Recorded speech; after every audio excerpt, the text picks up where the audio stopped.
धनसुली ग्राम श्रीराम नवमी उत्सव पालित।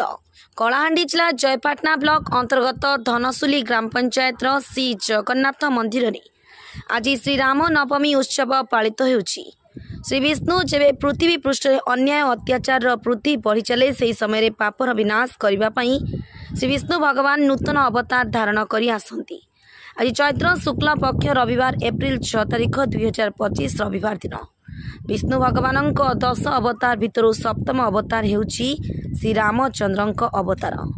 अयोध्या राजा श्री दशरथक घरे एही दिन श्रीराम नाम अवतार होई आसीतिले आउ त्रेतेया जुगर पाप को विनाश करथिले। से उपलक्षे आज श्री रामचंद्र जन्म दिवस धनसुली ग्राम भक्तों भिड़ देखा मिली।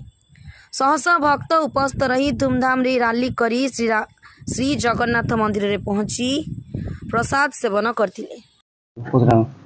सर परिचय दें। रश्मि रंजन साहू नेताजी क्लब सभापति। आज जेन श्रीरामचंद्र जन्म दिवस पालन होचे जेन श्रीराम नवमी सप्तम अवतार बोली कहा जाए विषय संक्षिप्त विवरण दियो। आज आमर मर्यादा पुरुषोत्तम श्रीरामचंद्र जन्मदिन तो ई दिन रे आमे आगरू पालन करी आसुँ। धीरे धीरे कर आमर ई अंचल रे लोग के जागृत करबा के चाहूँ। आउ रामनवमी आमे धूमधाम रे पालन करी करी गोटे आमर एरिया रे बुलाबुली करी करी पालन करूँ। तापरे आमे आज सकाल रू आमर गोटे रथ बाहरला राम रथ बाहरला। आमे गाँव रे पूरा गाँव चारिआडे परिभ्रमण करी करी शह शह श्रद्धालु बाहरी थिले।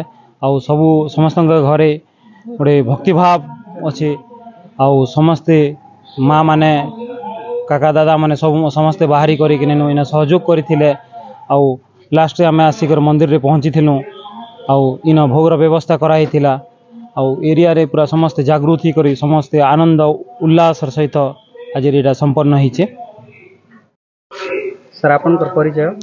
परमानंद साहू मुई रामसेनार जन सदस्य बा वयोज्येष्ठ आउ पिला मान के धरी करी ए जो आमर श्रीराम नवमी जन्मदिनटा पालन करिजु। समस्त को धरी करी बहुत उत्साह सहित समस्त घरे घरे प्रभु रामचंद्र मर्यादा पुरुष बोलले बंदापना सहित बहुत माँ भौणी माने जय श्रीराम जय श्रीराम जय श्रीराम नारा देकरी समस्ते आसिक जगन्नाथ मंदिर रे पहुँचले। आ सेमानकर काजे प्रसाद सेवन रो व्यवस्था मध्य होइथिला। आउ इतिने हमर नेताजी क्लब रो भाई माने राम सेना माने बहुत प्रकार आप्राण चेष्टा करी से माने हमके सहयोग करिथिले। आउ कार्यट को साफल्य मंडित करिथिले। सर आपन परिचय टिक देबे। म कैलाश चंद्र साहू धनसुली सरपंच। सर आज जेन रामनवमी जेन रैली थिला तो आपन आसिकना प्रेजेंट थिले और फास्ट टू लास्ट पर्यंत आपन नेकी से जिनिसटा के उत्साहित सहित समस्त आसिकना जगह रे बहुत धूमधाम रे नेका पालित होला से विषय आपन सटीक विवरण देबे। बहुत बढ़िया जिनिस एटा प्राय 2 वर्ष हला हमर इन रामसेना बोली गोटे टीम गठन करा आ से टीम माध्यम रे धनसुली ग्राम पंचायत सब श्रद्धालु आज समस्ते आसी रामनवमी जन्म दिवस उपपालन रे गाँ टी सारा आम रैली करा जायतिला। आ समस्ते माँ भौणी समस्ते भाई बंधु समस्ते आसिकरी ए रैली को उत्साहित करिचन और सुंदर भाव रे एटा रामनवमी के पालन करिचन। सर जेन रामनवमी जेन पालित होला से जगह रे रामसेना जेन संघ अछि से मन के आपन काना नहीं सब बेले आमे से रामसेना संघ अनुसार सब बेले तांग संगे रहिचु। से माने हमर संगे रहिचन मिलिमिशि आमे समस्ते रही करी कार्यटा चलीचे। सर रामसेना रो जेन कर्मकर्ता माने जयपाटना जीवा पे जेन रैली करछन एबे तीनटा रे दिया जीवा जयपाटना रामनवमी उत्सव रे से माने निमंत्रित अच्छे।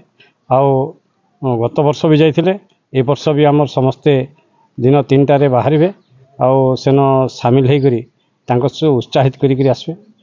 बहुत सुंदर जिनिस आमे रामसेना धनसुली ग्राम पंचायत जिते अच्छन सबके मो सरपंच तरफ वेलकम ଆଉ ସେମାନକେ ଆମେ ଯେନ୍ ଭଳିଆ ପ୍ରୋତ୍ସାହନ ଦେବା କଥା ଦେମୁ ଆଉ ଆଗାମୀ ଦିନରେ ବି ଏଇଭଳିଆ ସୁନ୍ଦର ଭାବରେ ଧନସୁଲି ଗାଁରେ ସୁନ୍ଦର ଭାବରେ ଇ ରାମନବମୀ ପାଳନ ହଉ ଧୁମଧାମରେ ହେବା ବୋଲିକରି ମୋର ଆଶା ଆଉ ବିଶ୍ୱାସ।